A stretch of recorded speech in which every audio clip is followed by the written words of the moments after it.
മനുഷ്യന് ലഭിക്കാവുന്നതിൽ വെച്ച് ഏറ്റവും വലിയ തിരുനാൾ ആഘോഷമാണ് വിശുദ്ധ കുർബാന. വിശുദ്ധ കുർബാന ഇല്ലാത്ത ദേവാലയം ജീവനില്ലാത്ത ശരീരം പോലെയാണ്. അവിടെ ചെണ്ടമേളം വെച്ചാൽ വിശുദ്ധ കുർബാനയ്ക്ക് പകരമാവുമോ? വിശുദ്ധ കുർബാന തരുന്ന ജീവൻ ചെണ്ടമേളത്തിന് തരാൻ കഴിയുമോ? ജഡിക താല്പര്യങ്ങളിൽ മുഴുകിയിരിക്കുന്ന വിമതർക്കും നിരീശ്വരവാദി അൽമായ മുന്നേറ്റക്കാർക്കും ചെണ്ടമേളത്തിന്റെ ആഘോഷങ്ങൾ മാത്രം മതി. വിശുദ്ധ കുർബാന വേണ്ടേ വേണ്ട. വിശ്വാസികൾ എന്ന് നടിക്കുന്നവരെ നിങ്ങൾ ഇവിടെ പിറകെ പോകുന്നത് എന്തുകൊണ്ടാണ്? നിങ്ങൾ ദൈവവചനത്തിനെ കാതോർക്കാത്തത് എന്തുകൊണ്ടാണ്? ആദിമ ക്രിസ്ത്യാനികൾ നേരിട്ടതുപോലെ വിശുദ്ധ കുർബാന അർപ്പിക്കാൻ സർക്കാർ അനുവദിക്കാത്തത് കൊണ്ടല്ല, ഭീകര ആക്രമണ ഭീഷണി ഉള്ളത് കൊണ്ടുമല്ല. ബസിലിക്ക കൈയടക്കി വെച്ച് സാത്താന്റെ സൈന്യമായി പ്രവർത്തിച്ച് വിശുദ്ധ കുർബാനയ്ക്കെതിരെ ആക്രമണം അഴിച്ചുവിടുന്ന വിമത വൈദികർക്കും അൽമായ മുന്നേറ്റക്കാർക്കും തിരുസഭ ഔദ്യോഗിക വിശുദ്ധ കുർബാന അർപ്പിക്കാൻ മനസ്സില്ലാത്തത് കൊണ്ടാണ് ജീവനുള്ള ക്രിസ്തുവായ വിശുദ്ധ കുർബാനയെ ചവിട്ടി പുറത്താക്കി ചെണ്ടമേളം നടത്തി ഉത്സവ തിമിർപ്പിൽ അർമാദിക്കുന്നത്.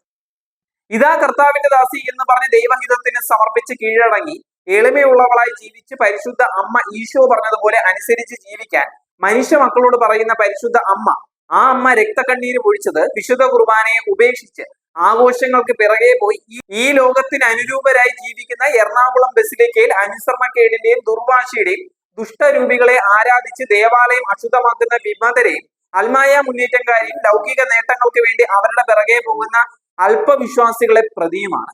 സ്വന്തം പുത്രന്റെ പീഡാസഹനവും കുരിശുമരണവും നേരിൽ കണ്ട പരിശുദ്ധ അമ്മയെ അവഹേളിക്കലാണ് വിശുദ്ധ കുർബാന ഇല്ലാതെയും ഇല്ലിസിറ്റ് കുർബാന അർപ്പിച്ചും അനുസരണക്കേടിന്റെയും ദുർവാശിയുടെയും ദുഷ്ടരൂപികളെ ആരാധിച്ച് പരിശുദ്ധ അമ്മയുടെയും വിശുദ്ധരുടെയും തിരുനാളുകൾ ആഘോഷിക്കുന്നത്.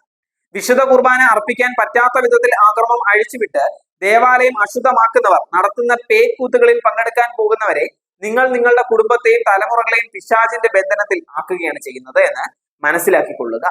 അവിടെ വിളമ്പുന്ന സദ്യ അനുഗ്രഹദായകമല്ല, അത് കെണിയാണ്. പുരോഹിതന്മാർക്ക് ബലിപീഠ ശുശ്രൂഷയിൽ ശുഷ്കാന്തി നശിച്ചു. ചക്രത്തളികയെറിഞ്ഞ് സമയമായാലുടൻ പുരോഹിതന്മാർ വിശുദ്ധ മന്ദിരത്തെ അവഗണിക്കുകയും ബലിയർപ്പണത്തിൽ അനാസ്ഥ കാണിക്കുകയും ചെയ്തുകൊണ്ട് പരിപാടികളിൽ സംബന്ധിക്കാൻ മത്സര രംഗത്തേക്ക് കുതിക്കുകയായി. പിതാക്കന്മാർ വിലമതിച്ചതെല്ലാം അവർ പുച്ഛിച്ചു തള്ളുകയും ഗ്രീക്കുകാർ ആദരിച്ചതെല്ലാം വിലമതിക്കുകയും ചെയ്തു. തന്മൂലം അവർ കൊടിയ വിപത്തുകളിലേക്ക് അകപ്പെട്ടു. അവർ മാനിക്കുകയും അന്യൂനം അനുകരിക്കാൻ ഇച്ഛിക്കുകയും ചെയ്ത ജീവിത സമ്പ്രദായങ്ങളുടെ ഉടമകളുടെ ശത്രുക്കളായി തീർന്ന് അവരെ ശിക്ഷിച്ചു. ദൈവിക നിയമങ്ങളോട് അനാദരം കാണിക്കുന്നത് നിസ്സാരമല്ല. ഭാവി സംഭവങ്ങൾ ഈ വസ്തുത തെളിയിക്കുക തന്നെ ചെയ്യും.